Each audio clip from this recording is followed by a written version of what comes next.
big day, 15 years in the making, in fact. And it's the collaboration of many, many people who I'd like to take the time to acknowledge. These people demonstrated the willingness to work together, learn together, and collaborate, which in my opinion is what makes communities not only stronger, but amazing places to live. So first I'd like to acknowledge Rob Gay, our RDEK board chair, who played a key role in supporting Wendy Booth, former Electoral Area Director. This was one of the projects that Wendy worked tirelessly on throughout her time as Area Director, so much so it deserved a new pair of shoes. From before the first referendum in 2011 to the purchase of the water treatment plant, she put in countless hours and is a big reason why we're standing here today. That's right. Sean Tomlin, current RDEK CAO and former CFO, Sean was involved in this project in both capacities and played a key role in the purchase agreement that led to the purchase of the water treatment plant, which was pivotal to this moment in time and the process. And Brian Funke and Brian's team and leadership, this, I think Brian, your whole career so far at the RDEK has included this project. So, and to tell you the truth, most of you know Brian, and he's pretty chill, right? So he was virtually jubilant when he called me last week. He was, I knew it was a big deal because he was pretty excited about it.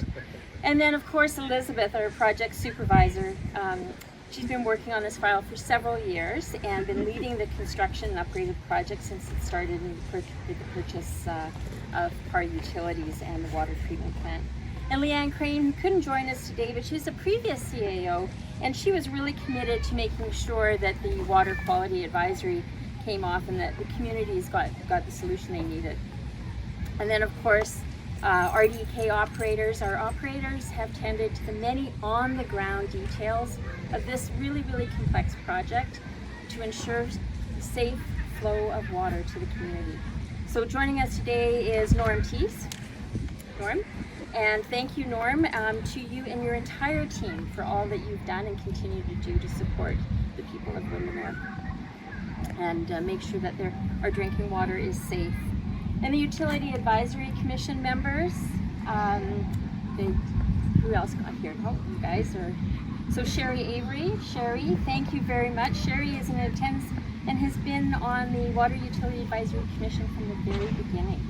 So thank you for your commitment. More than welcome. Rod Turnbull, who couldn't be with us today, and Mick Alstrom, thank you Mick for coming. Both served terms, Rod as the former UAC chair, and they were active supporters in our connection to our utilities and important champions of this project.